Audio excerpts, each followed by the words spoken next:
Chapter 11 of Management, an Integrated Approach. Organizational Change. Part 1. The key topics covered in this chapter are: Key topic number 1. Organizational change can be driven by external or internal forces, and may be focused on operational processes, strategy, people, skills, culture, structure, or a combination of factors. Change is not easy, and in many cases, change efforts fail. Firms that hope to remain relevant must constantly monitor the business environment and adapt their strategies, organizational design choices, or processes on an as-needed basis. Key topic number 2. The need for change can come from both the external environment as well as the internal environment of a firm. In recent years, the external environment of a firm has been impacted by globalization, technology, and disruptive innovation. Firms that succeed for long periods of time are able to adapt or respond to these environmental changes. As a firm responds to external environmental factors,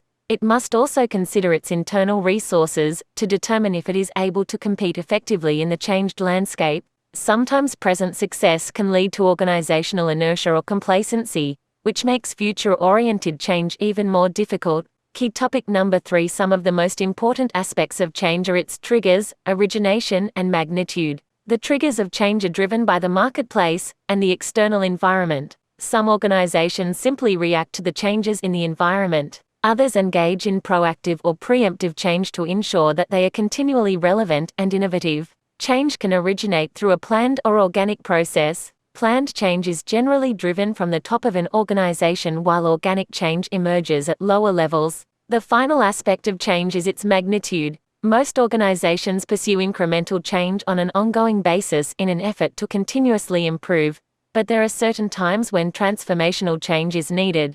Transformational change can be driven by the organization in an effort to gain a competitive advantage, or it can be driven in response to a fundamental shift in the environmental landscape. Key topic number 4. Identifying the cause or need for change is just the first step.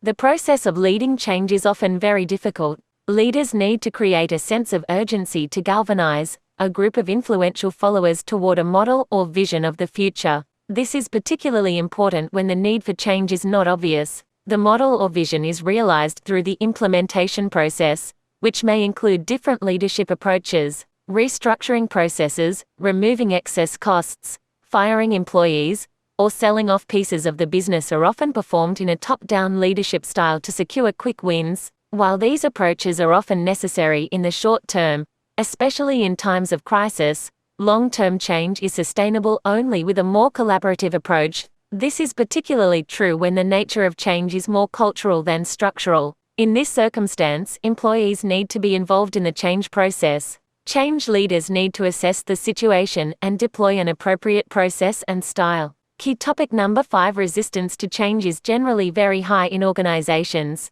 A key role of leadership is to combat this resistance. Leaders can combat resistance by engaging employees on both cognitive and emotional levels. In addition, leaders need to listen to employee concerns as well as communicate the need and benefits of change. Involving key employees in the change process and providing training opportunities can be effective mechanisms to combat resistance. Discussion questions to consider while reading. Question number 1 on the different approaches to organizational change. Consider the various approaches to organizational change. What are the advantages and disadvantages of each approach? Under what conditions is one approach more suitable than another? Question number 2 on changing employees' attitudes. Why is creating dissatisfaction with the status quo so difficult? In what ways can a manager create dissatisfaction? Question number 3 on how to follow through with change. How is change derailed in organizations? What can managers do to prevent the failure of change processes? Self-reflection. Are you a change agent? A change agent embraces change.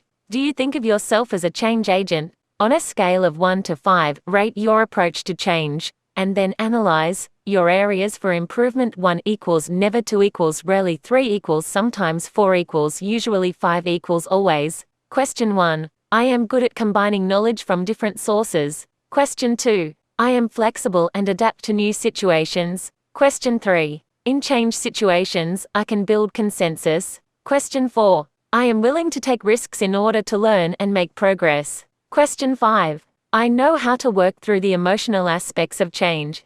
Question 6. I leverage my strengths in change situations. Question 7. In change situations, I work hard to create positive energy. Question 8. When confronting change, I focus on the result that I want to create. Question 9. Change excites and energizes me. Question 10. When confronting change, I first create an action plan. Question 11. I am tolerant of ambiguity and can function in uncertain conditions. Question 12. I am able to convince others why change is important. Question 13. I am reflective in change situations and use them as opportunities to learn. Question 14. I know how to navigate the politics of change. Question 15. I have a futuristic orientation when I think about solutions for problems. Based on your scores, are you a change agent? In what areas? Where do you still need to focus? Chapter Introduction. The interplay of globalization, regulatory changes, and the growing speed of technological innovation continue to transform the world at an unprecedented pace. It has been happening for so long now that to say we live in chaotic and changing times has become cliché.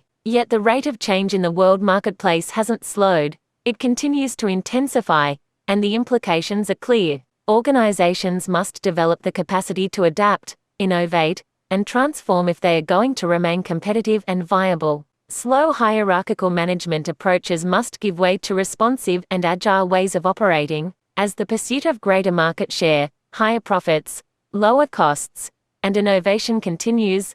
Leaders must remain vigilant about gauging their environment and ensuring that they are adapting quickly to it. Our journey through this textbook has led us to a greater understanding of organizations, how they act, and how they are acted upon. To this point, we have discussed the business environment, business and corporate level strategy, and the ways a firm can maintain a competitive advantage in an increasingly global marketplace. We have also looked at the role that organizational structures, human resources, culture, and performance management systems play in influencing performance. To sustain their relevance and viability, organizations need to constantly evolve. Unfortunately, change is hard not only for individuals, but also for organizations. To do so, leaders must be well versed in the change management process. The inability to change can result in the demise of even the most well-known brands. A quick comparison of the best brands in 1990, 2000, 2010, and 2014 highlights the need for change. For over 20 years, Coca-Cola has been able to retain its relevance as an important and respected brand, despite shifting tastes, especially the prevalence and demand for energy drinks and various types of water. Coca-Cola has been able to successfully tap into the social consciousness of consumers, ensuring that its products are still in high demand. Since 1990, Coca-Cola has been a top 3 world brand. More recently, Apple and Google have built strong brands through a continuous process of reinvention. Other firms have not fared as well.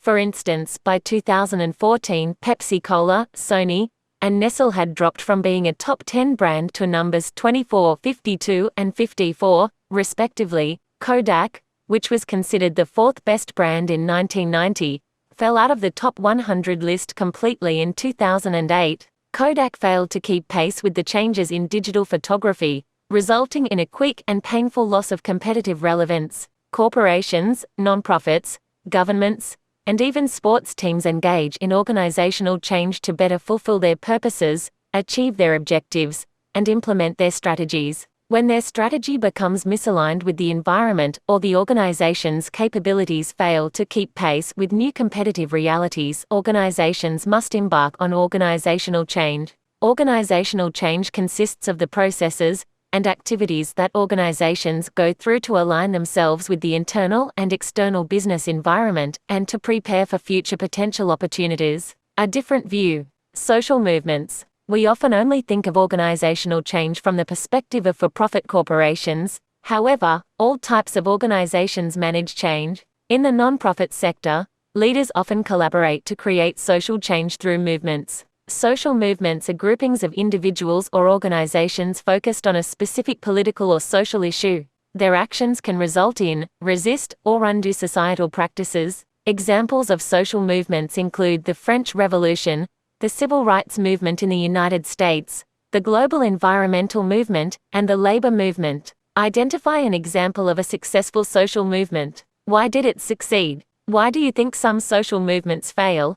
What is an example of a social movement that failed? What can managers learn from social movements? In this chapter, we will explore why change is necessary, the various approaches to initiating change, the reasons change is resisted, and the role leaders play in orchestrating the overall process. To help illustrate the value of change, let's look at the case of IBM, a company that could have suffered the same fate as Kodak, which filed for bankruptcy, but was able to transform itself to retain and even enhance its competitive positioning in a turbulent market setting. Stability, crisis, and revolution at IBM. When IBM, International Business Machines, was formed in 1896, its first major client was the U.S. Census Bureau. Originally called the Tabulating Machine Company, IBM worked with the government to reduce the time and complexity of the census process. After the census in 1900, the company led a stable existence by applying its existing products to businesses that wanted automatic tabulating machines. Its first major change occurred when it merged with 3 other companies in 1911.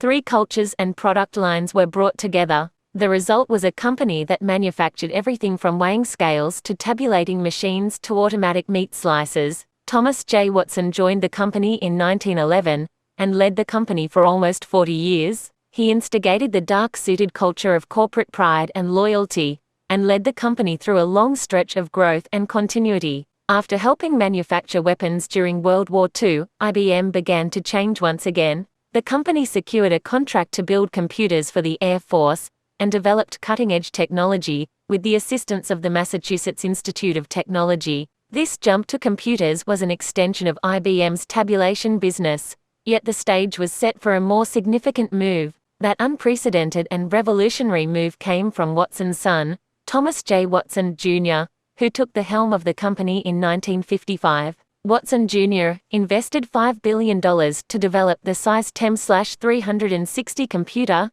the first family of products based on an integrated semiconductor chip and offering interchangeability of components. Watson Jr. revolutionized IBM with this move to mainframe computers. He abandoned incremental changes to gamble on an entirely new platform. The gamble paid off, and the now transformed company used this quantum change to produce an unprecedented number of information technology (IT) innovations, including the hard disk and floppy disk. IBM reconfigured its sales force, research and development (R&D), and corporate structure to further its new IT direction, and came to dominate the IT field to such an extent that in the 1960s, the U.S. Justice Department tried unsuccessfully for 13 years to bring an antitrust action against the company. The introduction of the mainframe led to another long stretch of stable growth and incremental change. IBM continued to dominate the market and was considered one of the best places to work. In the 1980s, IBM solidified culture and constricted grip on its mainframe business led to a crisis period that almost destroyed the company. In 1981, IBM entered the personal computer PC market. Despite its success, the PC was pushed aside by the larger organization as it continued to pursue its traditional focus on the mainframe business. The focus on mainframes and the inertia against growing into the PC business came to a head in 1991. The company's earnings plummeted 146% to a loss of $2.8 billion. Revenues continued to fall by 60% for each of the next 2 years, and the once paragon of Wall Street almost became a laughingstock. Warning signs had appeared earlier, yet inertia held the company back. Costs had risen to crushing levels. Different business units, including the PC business, were more interested in fighting each other than cooperating. The culture reinforced complacency, and management was insulated from the growing critical reality by huge staffs and complicated levels of bureaucracy. In the midst of the crisis, Lou Gerstner was brought in as CEO. Describing what he found when he came to IBM, Gerstner said, "I found a group of employees literally frozen in place. They didn't know what had hit them." In 1990, the company had record profits. For 2 decades, it was listed as the best-run company in the world, most admired company in the world, and all of a sudden people are talking about breaking it up, calling it a dinosaur. Gerstner immediately set about transforming IBM by breaking out of past traditions and reconfiguring the company's strategy. The first thing Gerstner did was to shift the company's focus to its customers. Executives were assigned to certain customers and were held accountable for helping those customers succeed and for solving any issues they had. Gerstner traveled constantly his first few months on the job, visiting customers to find out how IBM was serving them. This emphasis on customers shocked the technology-intensive IBM culture that had previously taken customers for granted. While driving the customer-centric focus, Gerstner also sought to unify IBM into one company with one mission.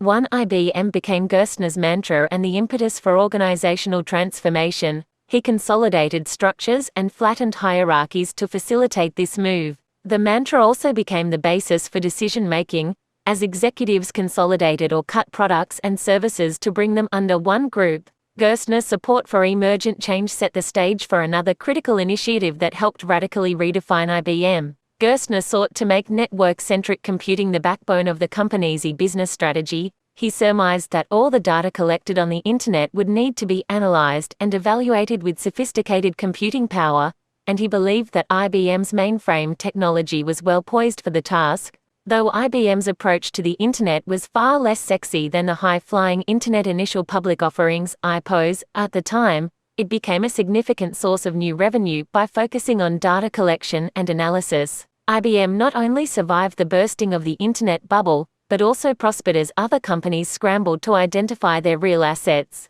In the process, IBM regained its reputation as a technology leader and had several years of steady growth.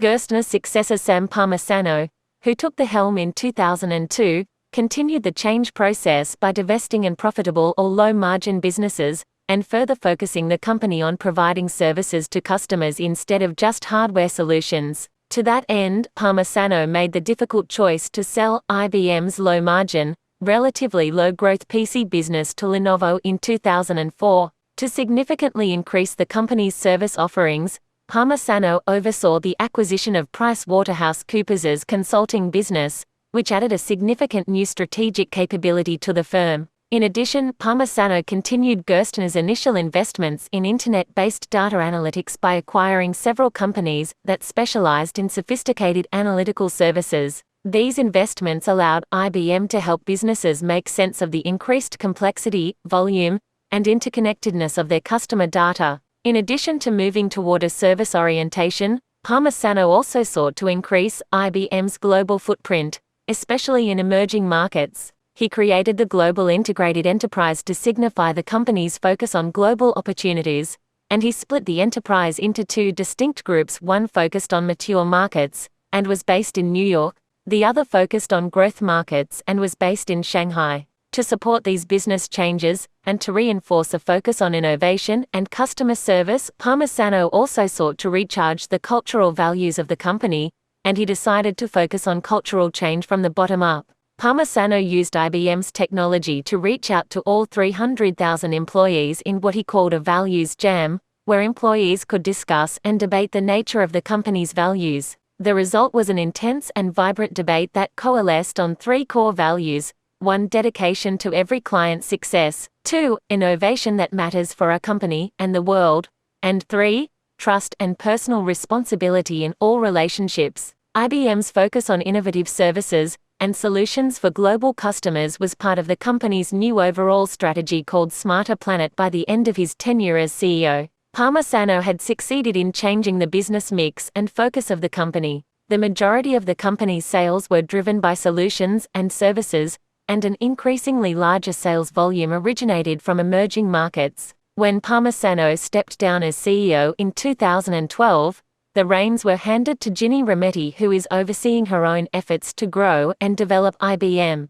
As Rometty noted, every generation of IBMers has the opportunity, and, I believe, the responsibility to invent a new IBM. This is a time similar to her prior two predecessors. Rometty is pursuing a combination of incremental and transformative change by continuing to focus on data-driven solutions for clients while also investing in new innovative services. This process of continual reinvention will be critical to sustaining the relevance of IBM. Discussion questions: stability, crisis, and revolution at IBM. Question 1. Construct a timeline of IBM's strategic change process. Based on your analysis of the timeline, was IBM proactive or reactive to change? Question 2. What external conditions were impetuses for change at IBM? Question 3. How did IBM's corporate culture support change? Question 4. What was the role of leadership in managing change at IBM? The case for change. IBM has moved from a case study of change to an enabler of change for many of its clients. IBM's Global Business Intelligence Group recently interviewed more than 1,000 CEOs around the world to better understand their concerns and challenges.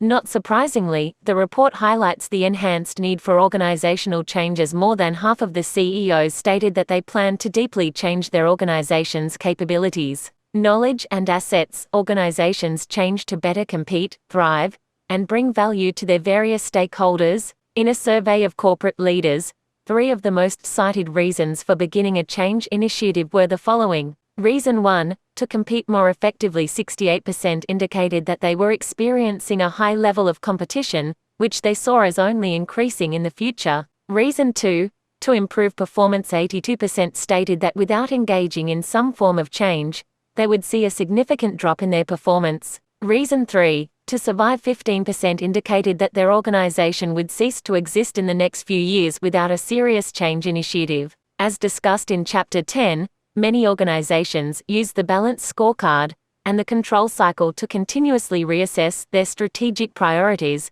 especially in light of changes in the external environment. Some of these changes require companies to invest more in R&D to ensure that their products and services continue to fit consumer preferences and tastes. Other changes in government policies may require companies to adopt new processes and procedures to comply with regulations. For example, governments can have an obvious direct effect on the levels of regulation and competition within their borders, raising taxes, regulating banks, restricting trade, demanding high tariffs, providing subsidies, and utilizing other economic controls directly impact the environmental landscape. As such, organizations need to be vigilant about the manner in which the environment changes, and then remain agile in their response to those changes. Sometimes organizations need to be ahead of their environment. They may either initiate those environmental changes, or may simply anticipate them and prepare their organization for the changes to come.